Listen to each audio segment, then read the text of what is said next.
I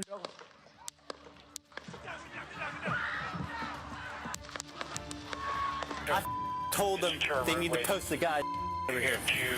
I told them that the Secret Service started shouting, "Fight, fight, fight." I was saved by God to make America great again. I believe that. Can you believe it's been 1 year since President Donald Trump was shot on stage at a campaign rally in Butler, Pennsylvania? Since then, we've heard about Secret Service failures, and Trump was elected for his second term in the White House. Let's take a look at that fateful rally and everything that came after the attempted assassination. A political rally turned into a crime scene. This is a big crowd. This is a big, big, beautiful crowd. As the former president spoke to his supporters in Butler, Pennsylvania Saturday, gunshots ripped through the air. Donald Trump seen reaching for his ear before dropping to the ground. Secret Service immediately rushing the stage to surround him. Screams heard in the crowd. After a few tense moments, the former president on his feet, blood spattered across his cheek and ear, Trump giving a fist bump as Secret Service whisked him away to the hospital. The Associated Press reporting the shooter is dead, along with one rally attendee. President Biden said he would be speaking to Trump and condemned the violence. There's no place in America for this kind of violence. It's sick. It's sick. We spoke with a Trump supporter who was 6 rows from the stage. Just a sad day for America. Just a really sad day for America. The vibe was, it was open with prayer. People were united. This is America. This is freedom, regardless of your politics. In the days that followed, information about the shooter, Thomas Crooks, and other victims at the rally came out. Thomas Matthew Crooks, a 20-year-old from Bethel Park, Pennsylvania, is identified by the FBI using DNA. I just know he was bullied. I don't want to say he was an outcast, but he was, you know how kids nowadays, he didn't dress like everyone else, so everyone kind of put a target on him. He sat alone in lunch. Investigators report he had no criminal history. Krooks was a registered Republican who had recently donated a small amount to a progressive cause. Trump's campaign launches a GoFundMe account raising millions for those injured in the shooting. The murdered attendee at Trump's rally is ID'd as an ex-volunteer fire chief and girl dad, Corey Comperatore. David Hutch and James Copenhaver were also injured, but are recovering from their wounds. So lawmakers and Americans alike were wondering how something like this could even happen and who was behind these security failures. The country struggling to understand how a 20-year-old got access to the rooftop a little more than a football field away from where Trump stood on stage, with enough time to fire off deadly shots. This was a colossal failure on multiple fronts. This should never happen. There appears to have been a communication breakdown between federal and local agencies. NBC News reporting Secret Service did identify that rooftop as a vulnerability days before the event. A Secret Service spokesman says the roof was local law enforcement's jurisdiction. There'll have to be, great scrutiny because, another inch and our president would have been dead. However, Butler County District Attorney Richard Goldinger said the Secret Service was in charge of security outside the venue. CNN sources also saying the Secret Service did not sweep the rooftop prior to the rally. Where the hell was the aerial visual support? Why was there no helicopter? How the hell is the crowd acting as the freaking counter surveillance operator? The director of the Secret Service, Kimberly Cheadle, faced a lot of backlash for the agency's failures. Republicans calls for the director of the Secret Service to be removed. She should be fired. She should have been fired Saturday night. Growing louder. What does it take to get fired by Joe Biden? It was an absolute security catastrophe.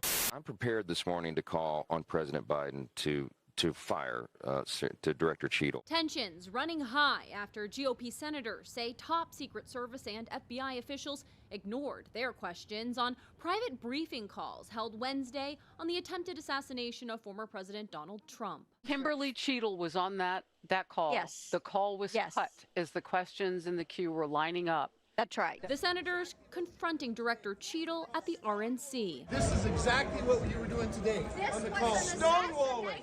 No shame, no concern. Protect the presidency of the United States. She can run, but she cannot hide. On the calls, lawmakers were given a timeline of events. At 5:10, law enforcement identifies the shooter as a person of interest. At 5:52, snipers spotted the gunman on the roof. At 6:02, security allows Trump to take the stage. Take a look at what happened. At 6:12, the shooter opened fire. Director Cheadle also slammed for the excuse she gave ABC News as to why snipers were not on that rooftop. That building in particular has a sloped roof at its highest point. And so, there's a safety factor that would be considered there, that we wouldn't want to put somebody up on a sloped roof. Now, amid these calls to step down, Cheadle has to answer for the Secret Service at a congressional hearing into the shooting. Will you resign, Director Cheadle? The director of the Secret Service appearing before Congress.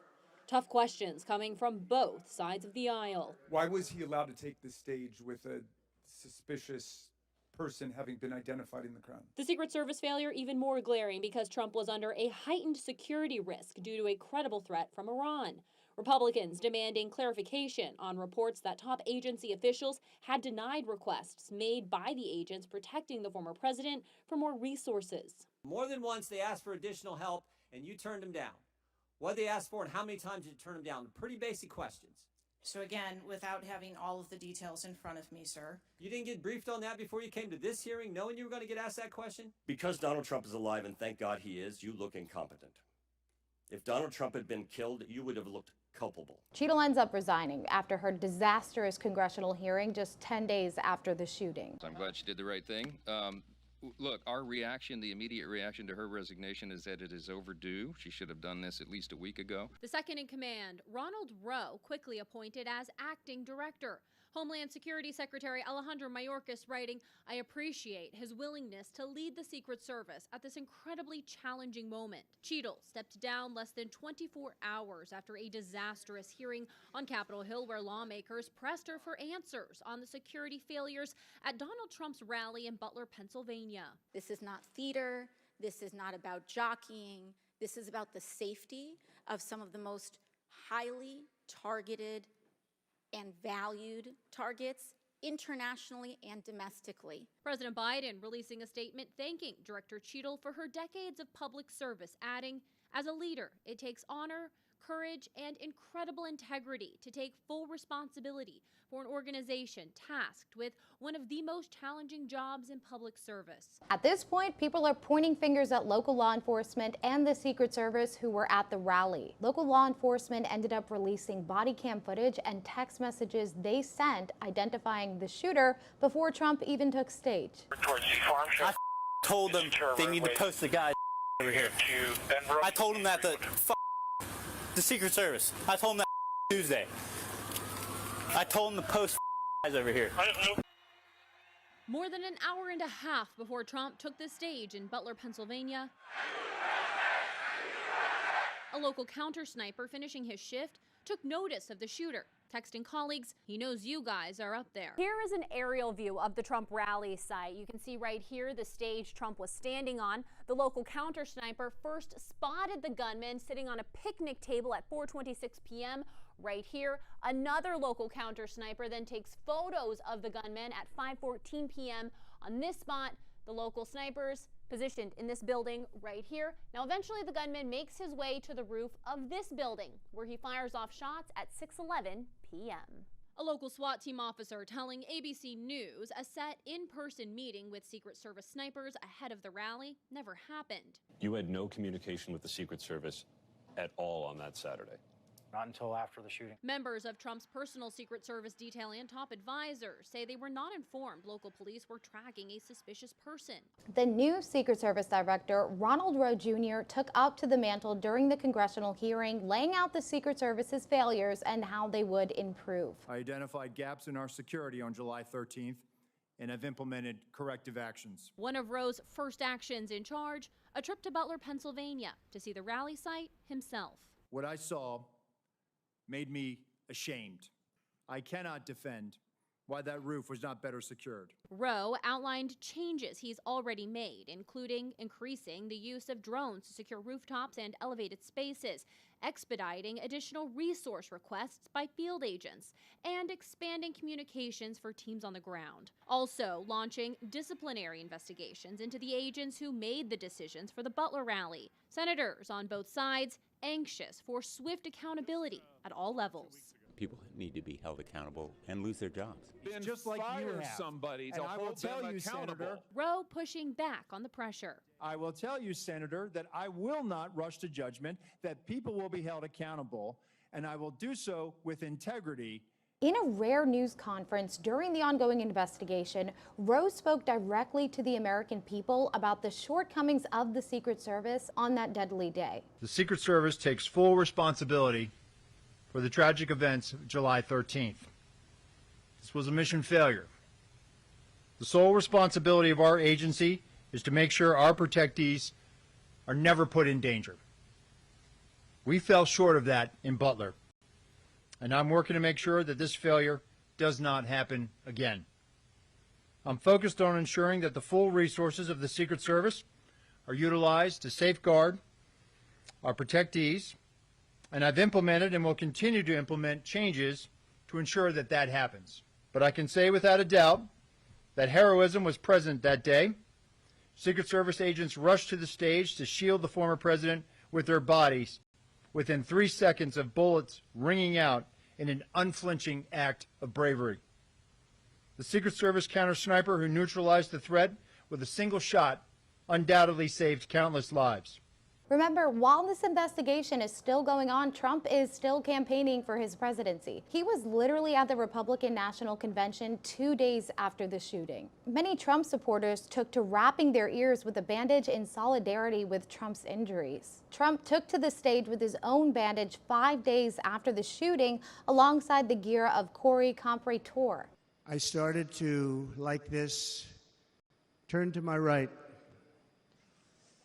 and was ready to begin a little bit further turn, which I'm very lucky I didn't do, when I heard a loud whizzing sound and felt something hit me really, really hard on my right ear. I said to myself, wow, what was that? It can only be a bullet. And moved my right hand to my ear, brought it down. My hand was covered with blood. There was blood pouring everywhere, and yet, in a certain way, I felt very safe because I had God on my side. I felt that.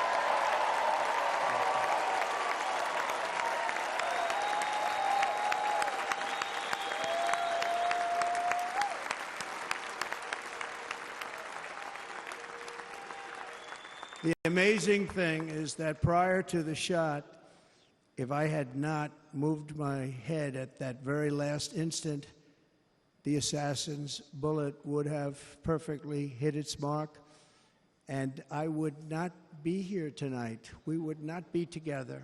When I rose, surrounded by Secret Service, the crowd was confused because they thought I was dead, and there was great, great sorrow. I could see that on their faces as I looked out. They didn't know I was looking out. They thought it was over. But I could see it, and I wanted to do something to let them know I was okay. I raised my right arm, looked at the thousands and thousands of people that were breathlessly waiting, and started shouting, "Fight, fight, fight."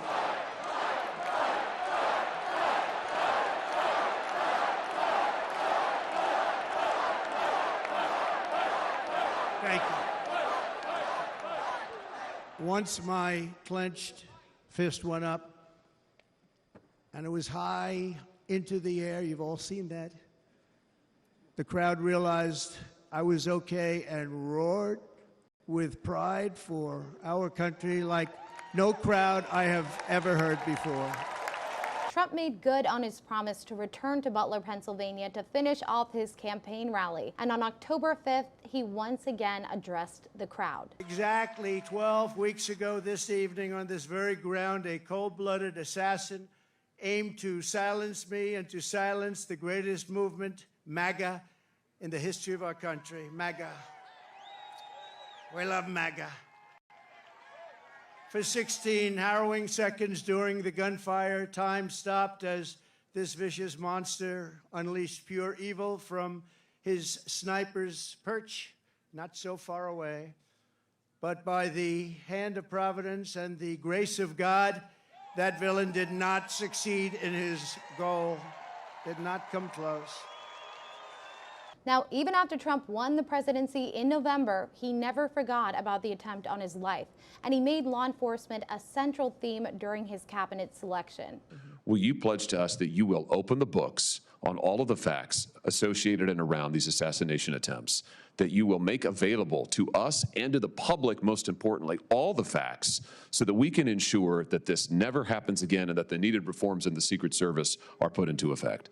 Yeah, Senator, if I am the Secretary of Homeland Security, I will certainly work with you to build transparency and make sure the facts are shared with you and your committee. I know that you've been very frustrated by the lack of transparency from the department, and I want to thank those of you that have worked on that report that was put together on these assassination attempts. I know it was a bipartisan report and investigation that this committee conducted, and I appreciate you focusing on that, and I will work with you to get the information so that you have the truth of really what happened there and the failures so they can be fixed. Trump continued to marvel that he had survived the assassination attempt. Here he is at a National Day of Prayer celebration. But with God, the scripture tells us all things are possible. Well, look at me. I'm standing before you today.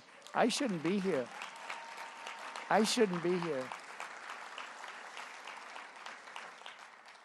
A lot of people said I shouldn't have been here. A beautiful day in Pennsylvania.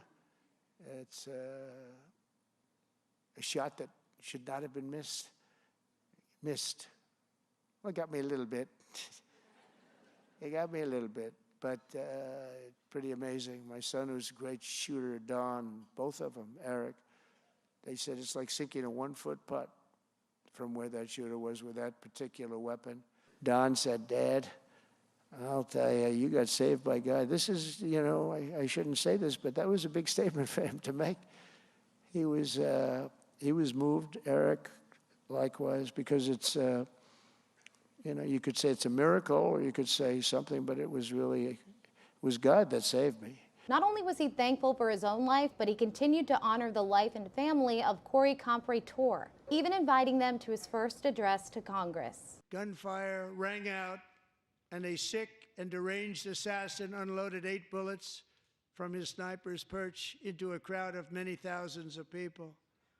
My life was saved by a fraction of an inch, but some were not so lucky. Corey Comperatore was a firefighter, a veteran, a Christian, a husband, a devoted father, and above all, a protector. When the sound of gunshots pierced the air, it was a horrible sound. Corey knew instantly what it was and what to do. He threw himself on top of his wife and daughters and shielded them from the bullets with his own body. Corey was hit really hard. You know the story from there. He sacrificed his life to save theirs. 2 others, very fine people, were also seriously hit. But thankfully, with the help of 2 great country doctors, we thought they were gone and they were saved. So those doctors had great talent. We're joined by Corey's wife, Helen, who was his high school sweetheart, and their 2 beloved daughters, Allison and Kaylee. Thank you.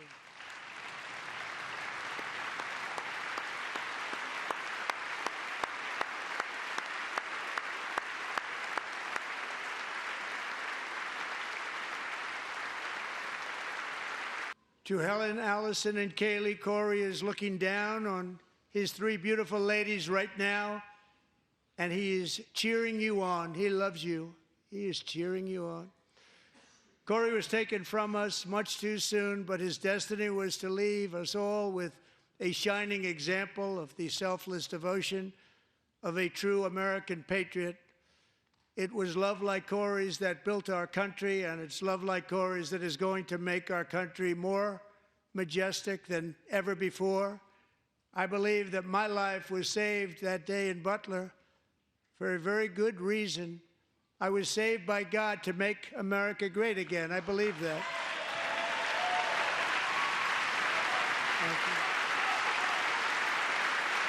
And this week, yes, almost a year after the shooting, 6 Secret Service agents were suspended for their roles and failures during the assassination attempt. Even though it's been a year, the story keeps evolving. That's why you should be sure to check in with the National News Desk online and on our socials at the National Desk for the latest updates.